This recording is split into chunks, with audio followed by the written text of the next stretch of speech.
Buenos días, hermanos.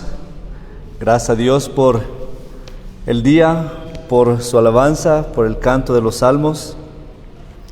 Es muy bonito guardar las palabras de nuestro Dios en nuestro corazón para que no pequemos contra Él. Muy bien, hermanos. Hasta aquí he dado 2 exposiciones sobre el tema del matrimonio y la familia. He predicado hasta ahora, he hablado de 2 temas muy importantes que fueron necesarios. Fueron necesarios porque tenemos que entender cuáles son los problemas espirituales que afectan a la familia, que los papás no se están comportando como cabeza y guía espiritual de las familias, que es necesario que ellos retomen esa guía de sus casas como guía espiritual y protectores y proveedores de la familia. También fueron necesarios porque una vez que el hombre falla en su llamado, la mujer, actuando en orgullo, quiere tomar ese rol que le corresponde al marido. Eso no puede pasar en una familia que ama a Dios, en una familia que es cristiana. Si ustedes se dicen ser cristianos, tienen que vivir una vida conforme al Evangelio de nuestro Señor Cristo Jesús. Basta ya, hermanos. Basta ya de ser tibios. Basta ya de hacer lo que nos parece bien a nuestros propios ojos. Basta ya de cometer los mismos errores una y otra vez. Porque las cosas que hacemos en la casa, los hijos las repiten. También fue necesario estos 2 mensajes porque tenemos que poner las bases para las siguientes generaciones de esposos y esposas. Hay desorden en los hogares cristianos actuales. Muchas veces solo la mujer es cristiana, muchas veces solo el hombre es cristiano, y eso ya trae muchos problemas. Decíamos, si abrimos nuestra vida espiritual, si damos lugar a esa vida espiritual, si le abrimos un ángulo, los que van a la escuela, los niños de primaria, un ángulo parece muy pequeño, parece bien cerradito aquí, pero si lo proyectan ese ángulo 2 metros, pregúntenle a los arquitectos qué es lo que va a pasar con ese edificio. No podemos dar eso, hermanos. Hay madres solteras, hay miembros de la iglesia divorciados, y hay miembros en la iglesia que están viviendo juntos por años y todavía ni están casados. Todo esto pone grandes retos para la generación que viene. Está comprobado estadísticamente que un hijo de padres divorciados también se va a divorciar. Él o ella le va a parecer normal disolver el matrimonio cuando los problemas sean grandes. ¿Por qué? Porque es el ejemplo que tuvo en la casa.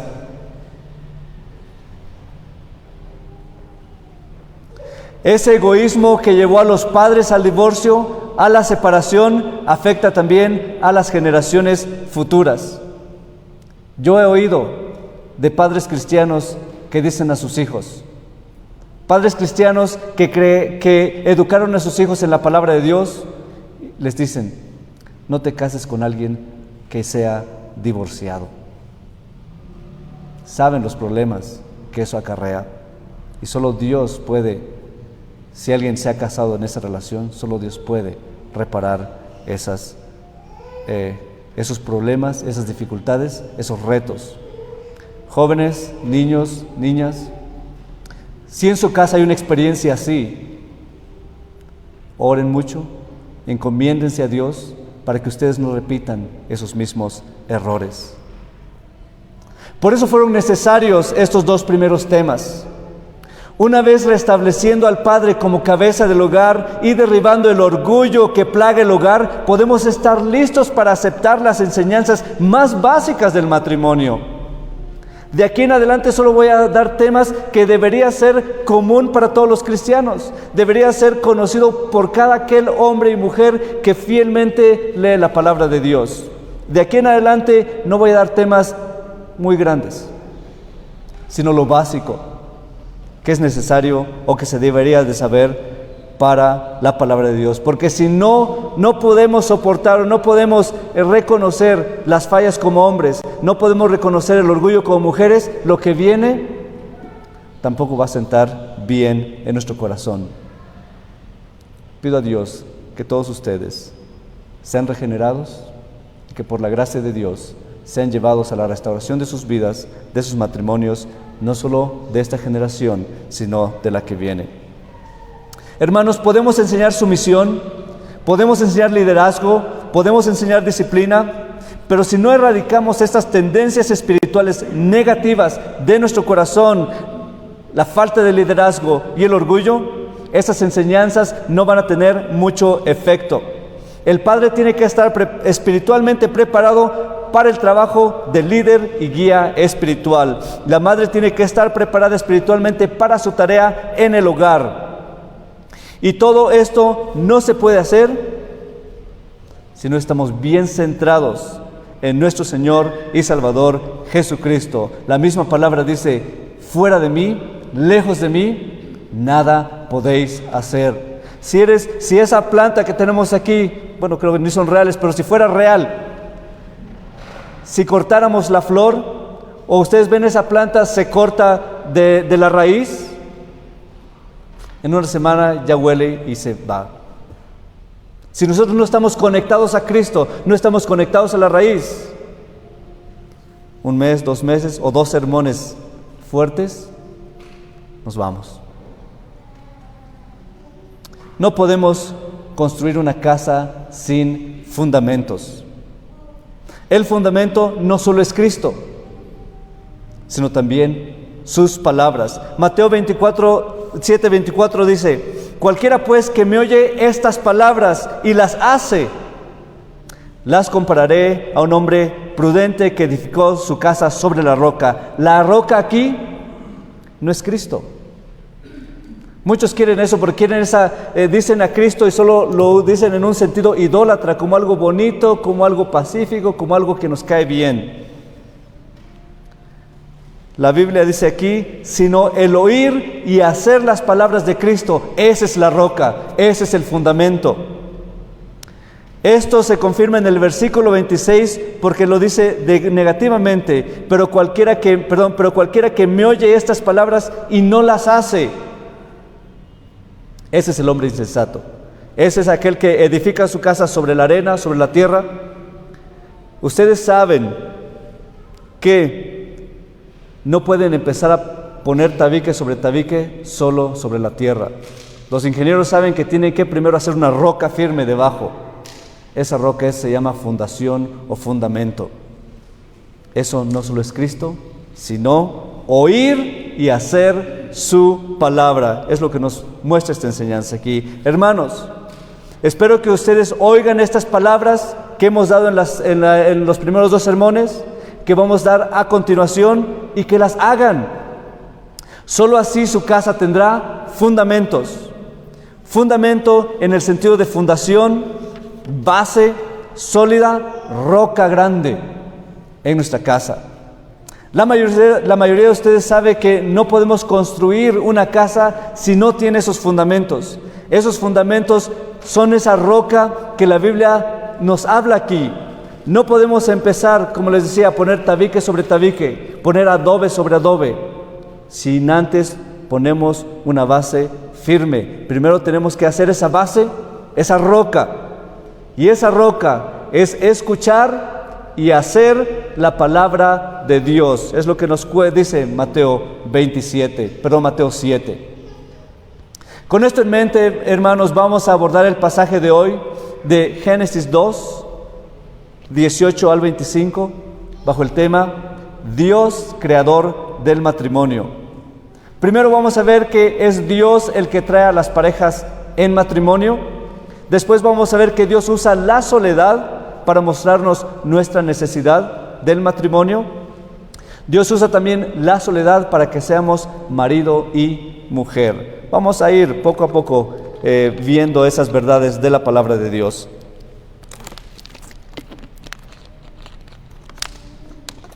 Primero entonces, hermanos, Dios trae a las parejas en el matrimonio. Los franceses han dicho que el matrimonio es un contrato social. Todas las relaciones son un contrato social. Por lo tanto, cuando yo quiero, cuando ya no me gusta, cuando las partes ya no estamos en acuerdo, rompemos ese contrato, rompemos ese acuerdo social. Una empresa, hacemos un contrato social, vamos ante un notario, se registra la empresa, pero si los socios 2 años después ya no están de acuerdo, se disuelve la empresa. Y dicen ellos, el matrimonio es igual. Vamos a hacer ese matrimonio, vamos a empezarlo, si 1 o 2 años después ya no nos gusta, cada quien por su lado. No, hermanos. Es importante reconocer que Dios es el que hace el matrimonio y Dios es el que trae a las parejas. El verso 23 dice, construyó Yahweh Elohim la costilla que tomó de Adán en una mujer y la trajo a Adán. Voy a explicar eso un poquito más. Lo que quiero hacer el énfasis primero es en el nombre Yahweh Elohim, en el establecimiento del matrimonio. No solo porque este nombre se repite 3 veces en nuestro texto, sino porque es el nombre del pacto de Dios. Vale la pena aclarar aquí que Yahweh Elohim significa Yahweh Dios. El nombre Jehová no existe en el hebreo. En el hebreo es Yahweh. Algunos usan una pronunciación moderna y es Yahvé, también es correcto. La pronunciación clásica es Yahweh. A este nombre se llama el tetragramatón. Eso es porque tiene 4 letras. 4 letras. Muchos eruditos concuerdan que el nombre Jehová es un nombre artificial. Es una combinación de las letras de este tetragramatón y las vocales de la palabra Adonai. Si los testigos de Jehová quieren ponerle derechos de autor a ese nombre y ya lo quieren hacer en Estados Unidos, que lo hagan. Ese no es el nombre de Dios. Yahweh es el nombre del pacto de Dios. Ese nombre no tiene por qué modificarse, no tiene por qué alterarse. Si causa algo en nuestra conciencia, mejor es llamarle, como le dicen en inglés, Lord, Señor, en vez de usar un nombre artificial. Pero es bajo ese nombre de Dios que el pacto del matrimonio es establecido. El ser humano solo puede tener una relación con Dios basado en el pacto. Dios es un Dios de pacto. Si una persona no es traída a la relación con Dios, está fuera del pacto. Génesis 17, y estableceré mi pacto entre mí y ti y tu descendencia después de ti. El pacto, la salvación no es personal, es generacional. Oh, ya le platiqué, ya después a ver si solito viene. Tiene que haber disciplina, tiene que haber instrucción, tiene que haber esa fuerza en la enseñanza de que somos el pueblo de Dios, somos una nación santa. Si una persona no es traída a esa relación con Dios, está fuera del pacto. Por el contrario, cuando un hombre está en pacto con Dios, no solo está incluido él, sino su casa, su esposa y sus hijos. Dios usa ese gran nombre, el nombre propio de Dios, para establecer este matrimonio como un pacto entre un hombre y una mujer. Si han leído Génesis 1 y 2, el nombre Yahweh, o la traducción que usan en español Jehová, o la palabra Señor en algunas otras traducciones, no aparece en el capítulo 1. No aparece en ninguna parte del capítulo 1. Pueden revisar esto en su tiempo libre. Debido a eso, se han levantado muchos que están atreviéndose a decir que el Dios del Génesis 1 es diferente al Dios del Génesis 2. Eso no es solo un disparate, eso es una desfachatez completa el acercarnos así a la palabra de Dios. En el capítulo 1 no está el nombre de Dios, porque ahí solo nos habla de la actividad creadora de Dios, de la majestad, del poder, de la divinidad, de la autoridad total de ese ser creador que hizo todo. Por eso no está el nombre del pacto. Ahí todavía en el capítulo 2, en el capítulo 1, no se establece una relación entre Dios y el hombre. Todavía no hay ese nombre de pacto. Pero es solo cuando Dios se acerca al hombre, es cuando se acerca en esta relación del pacto. Por eso el nombre de Dios es usado en el capítulo 2 como Yahweh. Después de haber formado la creación, los cielos y la tierra, las plantas, los animales, después de hacer al hombre mismo, ahora se acerca al hombre en una relación de pacto. Por eso Él usa ese gran nombre, Yahweh. Es en esa relación de pacto que después de haber construido o edificado a la mujer de una costilla de Adán, que Él la trae al hombre. La Reina Valera dice, hizo una mujer. La palabra hizo es una palabra que realmente quiere decir edificar o construir. Por ejemplo, lo vemos en Génesis 8:20, y Noé edificó un altar. La misma palabra que se usa aquí de hacer a la mujer es la misma palabra que se usa para edificar. También en el capítulo 11:14 de Génesis. Y dijeron, vamos, edificamos una ciudad y una torre. Esa palabra edificar o hacer es lo que se refiere cuando Dios toma a la mujer de la costilla y edifica, fabrica a la mujer. Esto no solo implica un diseño arquitectónico, una planificación, sino que también este Dios del pacto hizo a la mujer con sus propias manos. La mujer no es una creación secundaria, la mujer no es una acción correctiva, sino como el hombre, la mujer fue hecha por los propios dedos de Dios. Hermanas, no se crean las mentiras de los liberales y los humanistas. El cristianismo no denigra a la mujer, sino dignifica a la mujer de acuerdo a la palabra de Dios. Entonces, ¿qué es el Dios del pacto que haya hecho eso? Tiene importantes implicaciones para nosotros. Una de las implicaciones es que el esposo y la esposa fueron traídos por Dios. Leemos esto en el versículo que después de que Dios hizo a la mujer, la trajo al hombre. El esposo y la esposa que tienes no es un accidente, no es un error. El esposo o la esposa que tienes te lo trajo Dios. Sea o no cristiano, sea o no guapa, sean cuales sean sus defectos, Dios lo trajo, Dios la trajo. Algunos de ustedes se casaron en pecado, otros bíblicamente. Eso no cambia nada. Si hasta ahorita, hasta aquí, han escuchado este mensaje o lo han escuchado por internet, tienen que entender eso. Dios es soberano y en su soberanía te dio el hombre o te dio la mujer que ahorita tienes. Él la trajo a ti. La otra implicación es esta. Es que Dios puso los medios para traerte a tu esposo o tu esposa.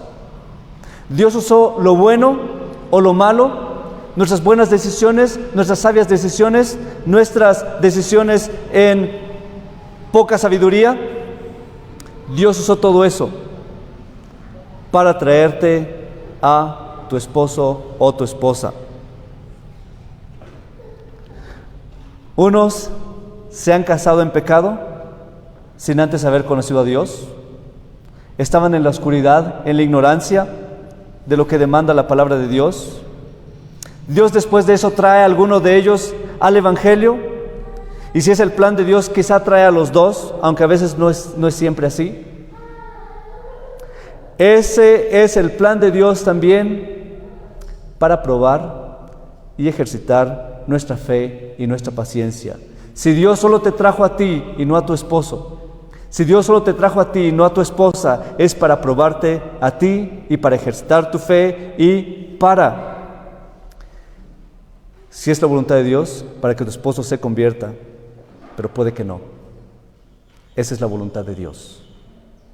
Es difícil, es triste, es desesperanzador a veces, pero esa es la voluntad de Dios para prepararte para el cielo.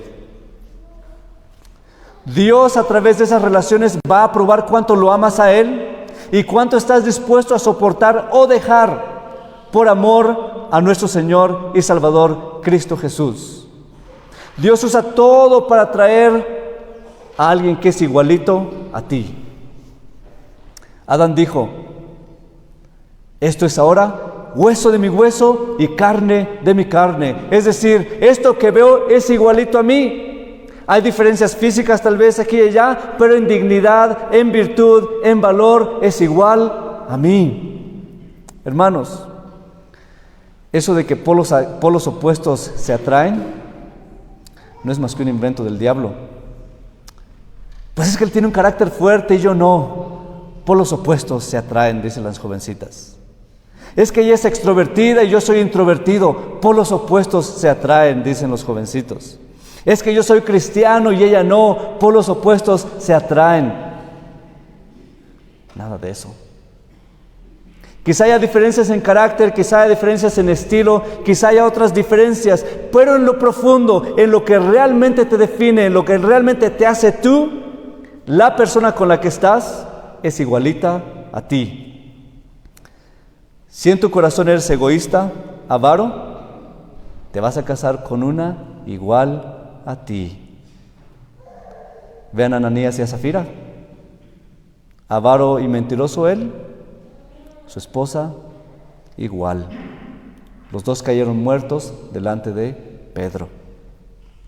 Pero si en tu corazón está nuestro Señor y Salvador Cristo Jesús, seguramente vas a buscar a alguien que también lo tenga a Él en su corazón, y esa será una gran felicidad. La otra gran implicación, hermanos, es que la relación de pacto tiene que ser conservada por el pueblo de Dios. Dios te trajo a tu esposa, Dios te trajo a tu esposo. Un pacto no se puede romper porque fue hecho delante de Dios y delante del pueblo de Dios. Es por eso el matrimonio. Los que no están casados, cásense y trae bendición. El pacto que Dios ha hecho con cada uno de nosotros, nadie lo puede romper. La Biblia dice: nadie los arrebatará de mi mano. Nuestra salvación no se pierde. Los hijos de Dios tienen por seguro que su salvación es firme, que su salvación está basada en Cristo mismo, en su muerte, resurrección y glorificación. Los hijos de Dios perseverarán hasta el fin. Como el rey David, así caigan en pecado y sean el pecado más vil, Dios no dejará su conciencia tranquila hasta regresarlos a la comunión con Él. Pero hermanos, de esa misma manera, la relación de pacto que Dios establece entre un hombre y una mujer no puede romperse. La relación natural entre padre e hijo, nadie lo puede romper. Aunque lo hayas desheredado, todavía sigue siendo tu hijo. Lo mismo pasa con el matrimonio. Nadie puede romper esa unión de pacto entre un hombre y una mujer. Por eso nuestro Señor Cristo Jesús dice estas palabras en Mateo 19:6. Por tanto, lo que Dios juntó, no lo separe el hombre, el ser humano. No lo separe nadie. De hecho, lo único en la Biblia que sí puede separar el matrimonio es la fornicación, como lo dice en el versículo 9. Yo os digo que cualquiera repudia a su mujer, salvo por causa de fornicación. y se casa con otra adúltera. Es un pecado terrible, hermanos. Cualquier desorden sexual en el matrimonio mata la relación, ya sea en el teléfono, ya sea en la computadora, ya sea en la televisión. Cualquier desorden sexual mata la relación. El Hijo de Dios no puede ver pornografía, no puede ver escenas en la televisión que inciten a poner en su pensamiento el estar con alguien más. Incluso eso es adulterio. Y eso rompe el matrimonio, eso fractura el matrimonio, eso hace una vida infeliz en el matrimonio. Los términos del pacto tienen que cumplirse. Eso también es importante hoy en día porque hay jóvenes que ya ni quieren casarse. Quieren gozar de todos los beneficios de la vida casada sin hacer votos delante de Dios ni delante de la congregación. Eso no puede ser, hermanos. Si alguno de ustedes es cristiano y llevan 1, 5, 10 años juntos, pero no han hecho votos delante de Dios, cásense. ¿Cómo podremos esperar la bendición de Dios cuando nuestro matrimonio y en nuestra familia no estamos haciendo la voluntad de Dios? Y cuando estamos casados, permitimos todo tipo de desorden. Yo quiero mi tiempo, dice la mujer. No, yo quiero mi tiempo, dice el esposo. Y ahora el niño, no, también yo quiero mi tiempo. Y todo es mi. ¿Cómo podemos esperar bendición?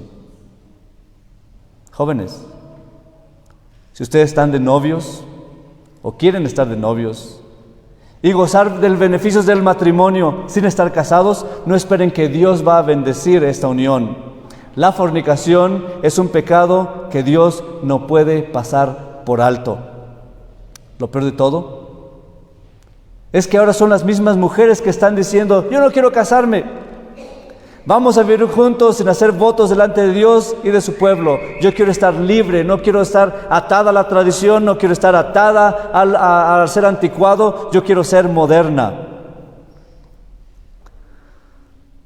Esto es importante porque los divorcios están al orden del día. El hijo y la hija de Dios no puede tener eso como alternativa. Incluso si alguno de los cónyuges es incrédulo, esto no debe ser una excusa para buscar el divorcio. La palabra de Dios dice: si algún hermano tiene mujer que no sea creyente y ella consiente vivir con él, no la abandone. Y si una mujer tiene marido que no sea creyente y él considera vivir con él, no la abandone. Esto no es una alternativa, incluso si el marido es uno de los incrédulos, el peor. Muchas mujeres cristianas son tentadas a dejar al marido por eso. Otras buscan a toda costa la conversión del esposo. No es que yo voy a convertir a mi esposo, me casé, cometí el error, ahora voy a convertirlo. Voy a poner mi música cristiana bien fuerte todas las mañanas. A las 6 de la mañana lo primero que va a escuchar mi marido es la música, los salmos. Voy a hacerlo para que lo escuche, voy a leer mi Biblia delante de él, voy a confrontarlo todos los días y le digo: no te voy a servir la mesa hasta que leas este capítulo. Lo que provocan es que el matrimonio sea una probadita del infierno. Si están casadas con un hombre no cristiano, la alternativa nos la presenta el apóstol Pedro en 1 de Pedro 3:1. Asimismo, vosotras mujeres estad sujetas a vuestros maridos, para que también los que no crean a la palabra sean ganados sin palabra, por la conducta de sus esposas. La mujer dice: ya soy cristiano, ya soy cristiana, y sigue viviendo igual que el mundo, sigue comportándose igual que el mundo, y aparte le dice: tienes que creer. No va a causar ningún efecto. El medio que Dios usa para la conversión de un esposo incrédulo es la conducta de las esposas. Tú puedes decirle: soy cristiana, puedes ponerle salmos todos los días, puedes hasta llevar a los hermanos para que hagan devocionales ahí en tu propia casa. Pero si le sirves la comida fría, le respondes, tu vestido es inmodesto y le causa el celos cuando toda la gente ve todo lo de arriba y lo de abajo, y la casa es un desastre todavía, así le traigas al cantante cristiano más famoso, él no va a cambiar. Hermanos, es Dios el que trae a las parejas, es Dios el que los une. El esposo o la esposa que tienes es la voluntad de Dios. Si hay problemas, si hay dificultades, busca de la palabra de Dios. Porque, hermanos, mi segundo punto es que Dios usa la soledad para mostrarnos nuestra necesidad. No tuvimos alternativa para casarnos. Dios lo ha decretado. Dios puso en la mayoría de todos nosotros un anhelo por el matrimonio. La Biblia dice, no es bueno que el hombre esté solo. El hebreo literalmente dice, no bueno. Y así dicen los americanos que no saben hablar inglés. No bueno es la palabra que a muchos saben. No bueno. Lo tov en el griego. Lo tov. No bueno. Esto es interesante, hermanos, porque se revisa en el capítulo 1, 6 veces dice la palabra de Dios, y vio Dios que era bueno. Dios terminó de crear la luz, los cielos, la tierra, y en el versículo 10 dice, y vio Dios que era bueno. Dios crea las plantas, los animales, la tierra seca, las aves del cielo, la Biblia dice, y vio Dios que era bueno. De repente en Génesis 2, en este capítulo, tenemos algo que no es bueno. Esto que no es bueno es algo que Dios creó también. No podemos ver esto como un error de parte de Dios, sino que este no es bueno, es parte de la creación de Dios, es algo que Él puso en la vida del hombre con un propósito específico y para la gloria del nombre de Dios. Esto que no es bueno, dice la Biblia, es estar solo. Esto que no es bueno es ser solo la mitad de algo que fue creado para ser un entero. Quizá hayan escuchado el dicho entre los jóvenes, él o ella es mi media naranja. Realmente este dicho expresa bien la figura del hebreo, de lo que el hebreo quiere decir aquí. En nuestra traducción la palabra solo, en estar solo, está en el español está siendo usado como un adjetivo. Pero el hebreo realmente es un sustantivo, algo que tiene sustancia, algo que es, significa parte o porción, es decir, la parte de un todo. No es bueno que el hombre sea la parte, solo la parte de algo que yo cree para ser un todo. Uno no puede referirse a la palabra solo aquí en el sentido solitario, como que le falta compañía, aunque eso está incluido, es parte de esta unión de ser un entero. Sin embargo, aquí el sentido es que el hombre o una mujer que todavía no está en matrimonio, el joven o la jovencita que todavía no está en matrimonio, está incompleto. Es solo una parte de aquello que fue creado para ser un todo. Esto se ve claro en el pasaje. Primero lo vemos en la designación de varón y varona. En el hebreo es ish e isha. Esto se ve en el versículo 23. Esta será llamada isha porque del ish fue tomada. El ish es la mitad de la naranja y la isha es la otra mitad. Tienen que hacerse uno. Si no, todavía están incompletos. Pero más claramente lo vemos en el versículo 24 que dice, y serán una sola carne. Estos dos que antes de casarse eran individualistas, eran egoístas, eran un todo para mí, ahora tienen que hacer todo lo posible para hacerse una sola carne. Lamentablemente, esto no pasa en muchos matrimonios. En el matrimonio no hay un yo. Tiene que ser nosotros. Satanás sabe esto, jóvenes.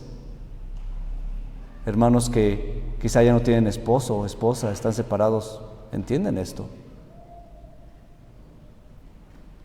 Satanás sabe esto y lo va a usar, y va a usar todo lo posible para que no sean uno.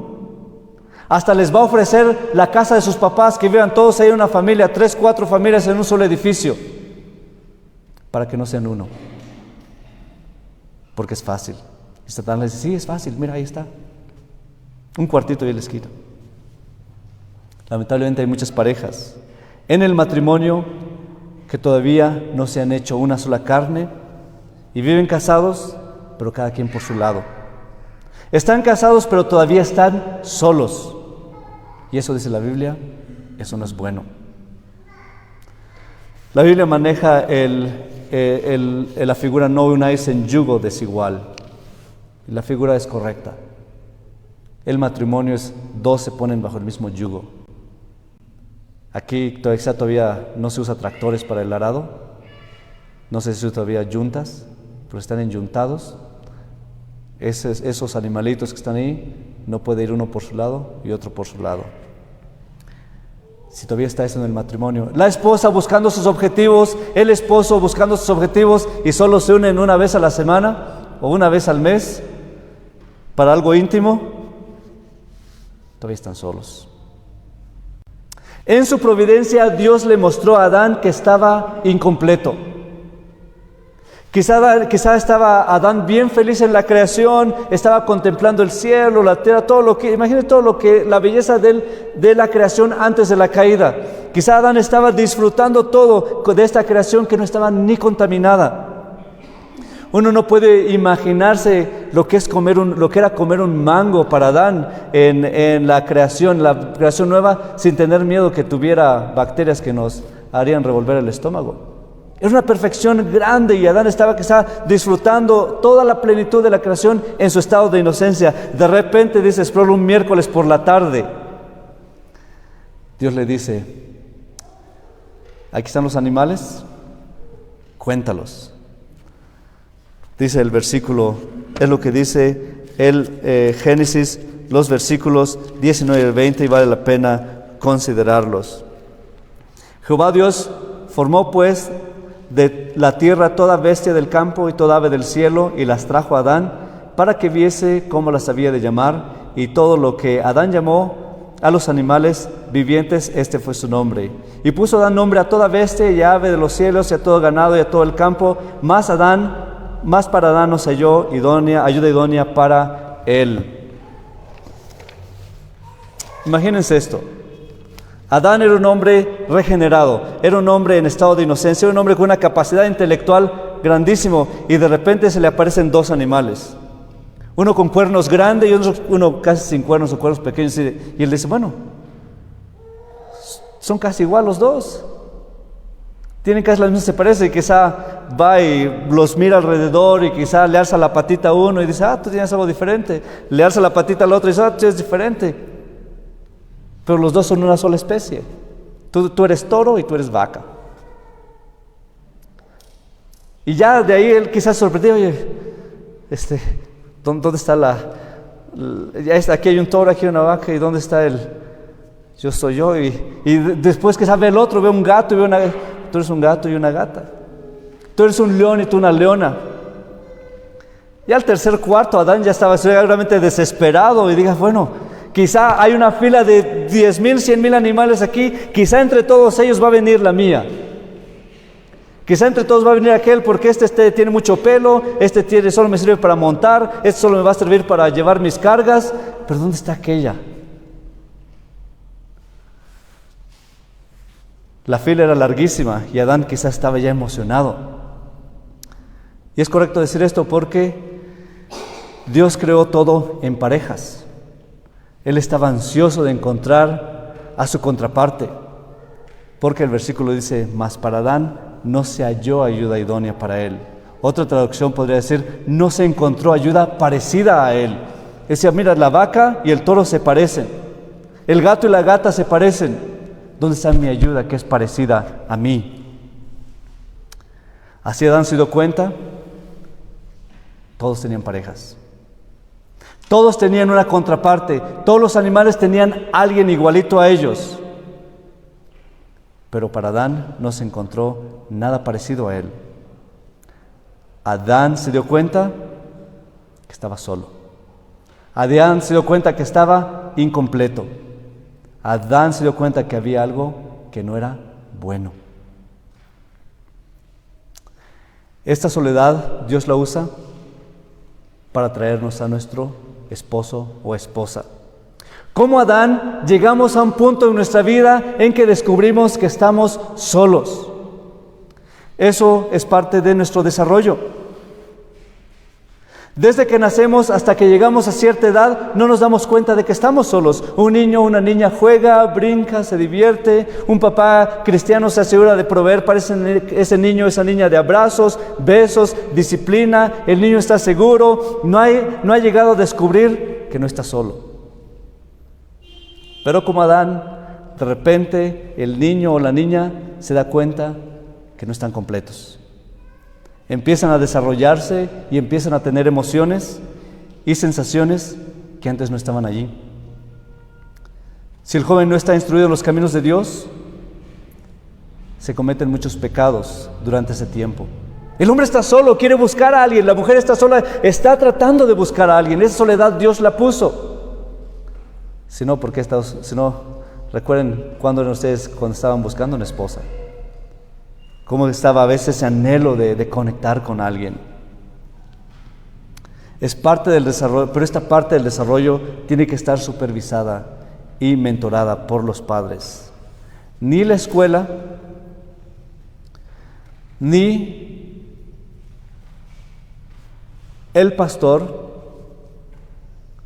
tienen el derecho ni la responsabilidad de educar a los niños en estos cambios. Hay una crisis terrible. Dice el joven, ¿me está cambiando la voz? Levanta el brazo y algo huele mal. Pasan un montón de cambios en su vida y si él no ha escondido la palabra de Dios en su corazón, van a cometer muchos errores, muchos pecados e incluso casarse con alguien que no es incrédula, pero que en el fondo es igual a él. La escuela no tiene el derecho ni la responsabilidad, tampoco el pastor. Porque en la escuela le traen psicología y le dicen, es que en esta etapa es la etapa de la experimentación, tienen que experimentar con su sexualidad, tienen que tener novios, tienen que liberar sus emociones, tienen que conocer, tienen que explorar, tengan novias, dicen. Y incluso en los círculos cristianos dicen eso, no es que tienes que conocerla antes de casarte. Y se conocen de todo y al final ni se casan y caen en pecado delante de Dios.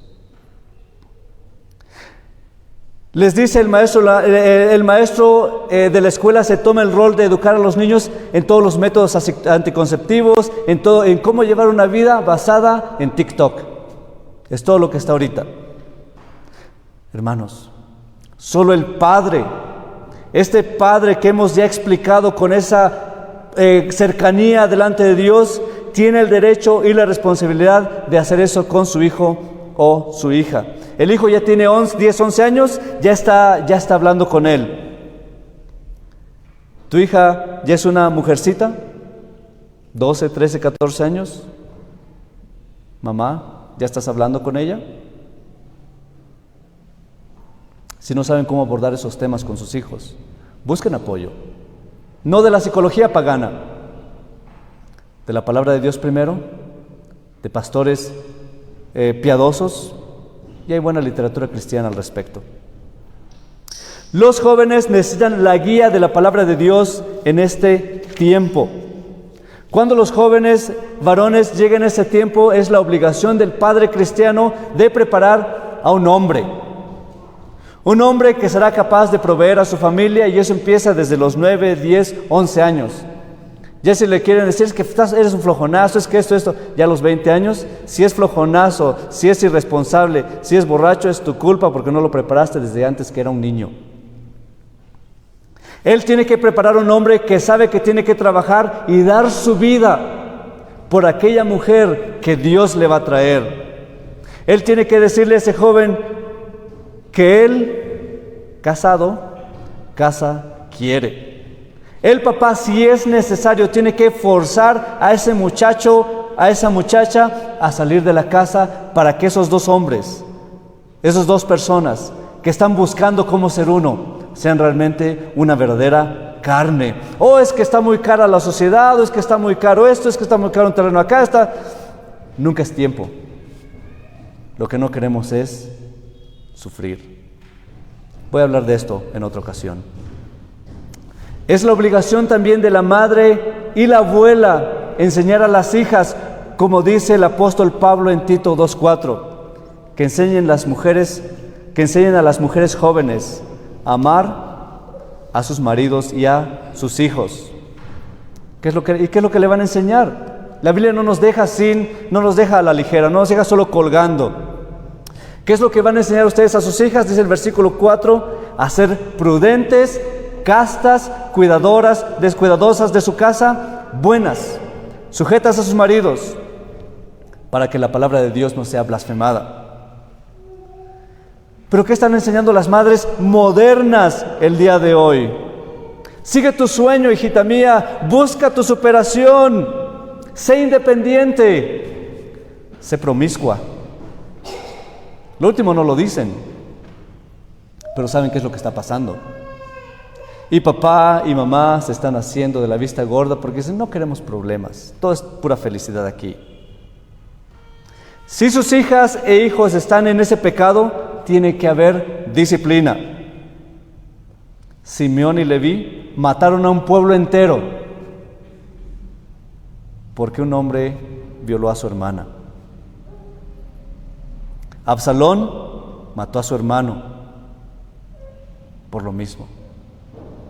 En Deuteronomio 23:17, no haya ramera entre los hijos de Israel. Somos el pueblo de Dios, somos el Israel de Dios. Aquí no se debe haber ninguna ramera. Es fuerte, pero hay. Nosotros somos el Israel de Dios. Una hija nuestra no puede caer en fornicación. ¿Cuál era la disciplina, ustedes saben, en el Antiguo Testamento para la fornicación? Apedreada, hasta la muerte. Pero nosotros decimos, está bien. Se viste bien inmodesta, pero está bien. Ya ni puedo ver a mi hija de frente porque enseña todo, pero está bien. Dice Proverbios, y vino una mujer, no que era ramera, en apariencia de ramera, con vestidos de ramera. No puede pasar en el pueblo de Dios. Pero pasa cuando no se les enseña a nuestras hijas cómo sobrellevar esa soledad que Dios ha puesto en su corazón. Porque ellas están buscando algo. Y dicen, esto me trae mucha atención de los hombres. Mira, quizá de entre todos ellos voy a encontrarme alguno. Esto sirve. Hay soledad en el corazón de la mujer, hay soledad en el corazón del hombre, y Dios los hizo así para que, guiados por la palabra de Dios, guiados por el Evangelio, suplan esa soledad, suplan esa necesidad con alguien de acuerdo al corazón de Dios. Punto 3. Dios usa esa soledad para que seamos marido y mujer. Joven, varón, varona, ¿ya puso Dios esa soledad en ti? Prepárate. Prepárate siendo un hombre como Josué, como ya lo hemos explicado. Cuando te cases, tienes que guiar a una esposa. Cuando te cases, tienes que proteger y proveer para tu esposa y para tus hijos. Esa preparación no se logra detrás del PlayStation, ni detrás del Xbox, ni detrás del YouTube en el teléfono. Esa preparación se logra con la palabra de Dios. Salmo 119:9. ¿Con qué limpiará el joven su camino? Con guardar su palabra. Incluso de la mujer errónea, incluso del hombre erróneo. ¿Cómo vas a descartarlo? Con la palabra. Como Josué, tienes que estar cerca del tabernáculo que es Cristo. No vas a poder decir yo y mi casa si ahorita no estás siendo como soltero yo y Cristo. Esta soledad natural que Dios puso en cada uno de ustedes puede cegarlos si no están en Cristo. Para unos esa ceguera se dará al casarse con alguien que no es cristiana, al casarse con alguien que no es de acuerdo a la voluntad de Dios. Esa ceguera se verá si ya llegan a los 20, 25, 30 años o más y no se han casado, porque están viviendo una vida desordenada. Hay esa soledad. Quizá van externamente, quizá sean externamente personas morales. Oh, sí, mira, se creció en la iglesia, es un buen muchacho. Siguiendo los estándares del mundo, cualquiera es buen muchacho ahora. Tiene una novia, un novio, unos 2 años más tarde cambia a otra novia o novio, pero creció en la iglesia, es un buen muchacho. Están solteros, viviendo en la casa de papás y están alejados de Dios porque han aprendido a sobrellevar esa soledad entregándose a cosas y placeres del mundo. Pues un ratito en la tarde, solo es un viernes cada mes, solo es un viernes cada 15 días que mi novia estamos juntos. Siguen los objetivos del mundo, las cosas del mundo, la fama del mundo, la gloria del mundo. Qué triste. ¿Será para la mayoría de los jóvenes que una vez conocieron a Cristo y lo dejan por las cosas del mundo? Dice la Biblia, son como perros que vuelven a su vomitado, como chancho, como un chanchito que una vez estado limpio se va a revolcar en el lodo. Arrepiéntanse si alguno de ustedes está viviendo en esas ideas del mundo, que han aprendido a sobrellevar esa soledad que Dios puso, esa soledad que no es bueno para encontrar a alguien y satisfacerlo solo en una novia y un novio que dura solo 1 año o medio año, porque ya aprendieron esos patrones del mundo. Si eres hijo de Dios, tienes que casarte y decir, hueso de mi hueso, carne de mi carne. Que esa soledad te lleve a encontrar un hijo o una hija de Dios. Recuerda, Dios te va a traer a alguien igual que tú. Carne de tu carne, hueso de tu hueso. Si has sido redimido por la sangre de Cristo Jesús, obedece la palabra de Dios al buscar una pareja según la voluntad de Dios. Compórtate tú según la voluntad de Dios, porque hay otra persona que también se encuentra solo, un joven y una joven que tiene esa soledad que Dios puso en su corazón y está buscando. Y si está buscando de acuerdo al corazón de Dios, dice, ahí hay uno, ahí hay una. Prepárense. Conocer la voluntad de Dios no es cosa de superstición. A veces viene un joven, una joven y preguntan, es que no sé qué es la voluntad de Dios si me caso con él o con ella. Dicen esto esperando como si quieren un rayo que venga del cielo y dicen, mira, aquí está, esta mujer ya está para ti. Y dice, esa es la voluntad de Dios. No es cristiana, pero esa fue la voluntad de Dios. Esta es. Eso no es la voluntad de Dios, eso es superstición. Seguir la voluntad de Dios es seguir las reglas de la Biblia, su voluntad revelada. Esa voluntad dice que Dios te ha creado a ti con esa soledad para que busques a alguien con quien ser uno. Esa misma voluntad revelada nos dice que si nos casamos, tenemos que casarnos en el Señor. Es decir, que nos casamos con un verdadero hijo o hija de Dios. Es decir, un joven que quiere casarse y en la iglesia solo hay 2 o 3 jóvenes. Imagínense un varón buscando una esposa. En la iglesia solo hay 2 o 3 jóvenes. Y todavía dice, es que no sé cuál es la voluntad de Dios. Esperando recibir un rayo que le diga, esta es. Eso es igual que brujería.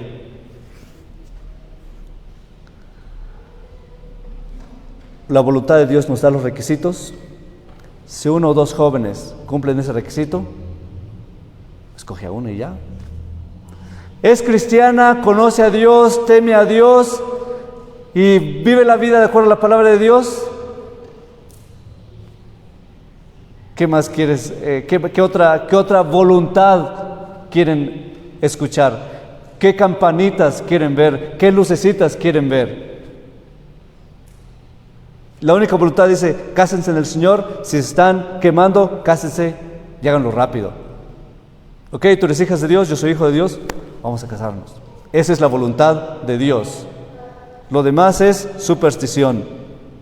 Pero solo así uno puede encontrar esa voluntad de Dios y uno puede decir, este es hueso de mi hueso y carne de mi carne. Cásense en el Señor y sigan en el Señor. Con esto termino. El Salmo 127:1 dice, si Jehová no edifica la casa, en vano trabajan los que la edifican. Una vez casados, Cristo tiene que seguir siendo su prioridad. Si se alejan de los medios de gracia, si dejan de asistir a la iglesia, si dejan la comunión de los santos y se dejan de lado la disciplina de la iglesia, no esperen bendición de Dios.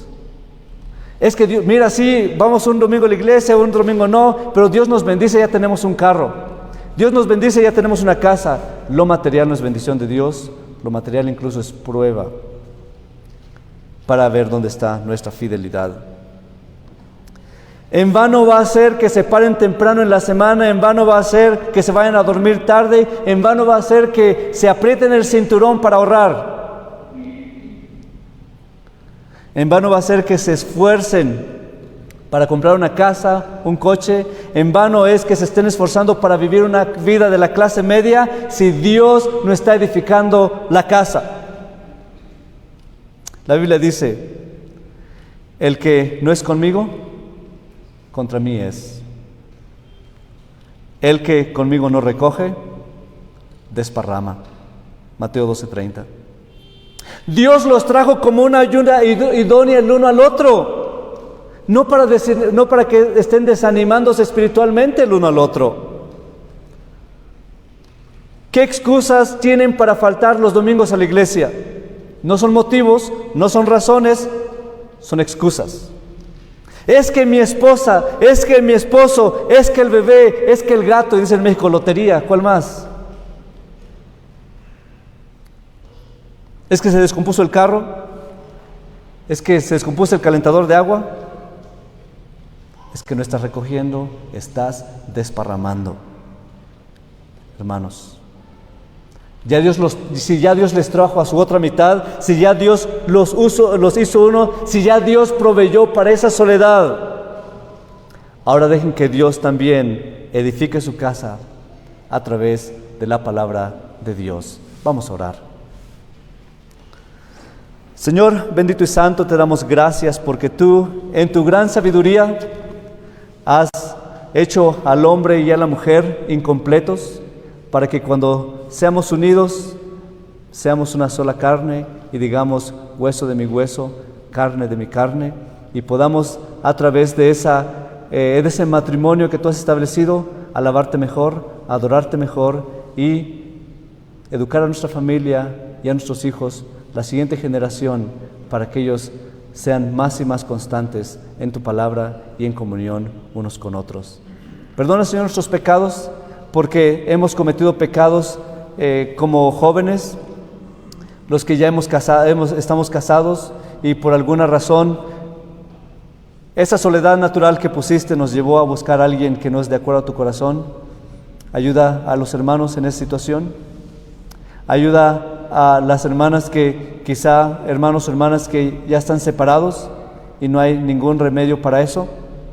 Ayúdalos, Señor, para que ellos puedan buscar la ayuda, buscar la consejería y para que ellos no pequen contra ti. Perdónanos, Señor, y guíanos en todas estas fallas, en todas estas cosas que hemos hecho en nuestro matrimonio, las hemos hecho mal. Solo cúbrenos con la sangre de Cristo, danos de tu Espíritu Santo para que poco a poco podamos corregir lo que se está haciendo mal, que podamos reparar nuestra casa y que podamos así vivir juntos y esperar que como la salvación es para nosotros, también sea también para nuestros hijos y para aquellos que están lejos. Perdona ahora los pecados de tu pueblo y sé con nosotros, Señor, en Cristo Jesús. Amén.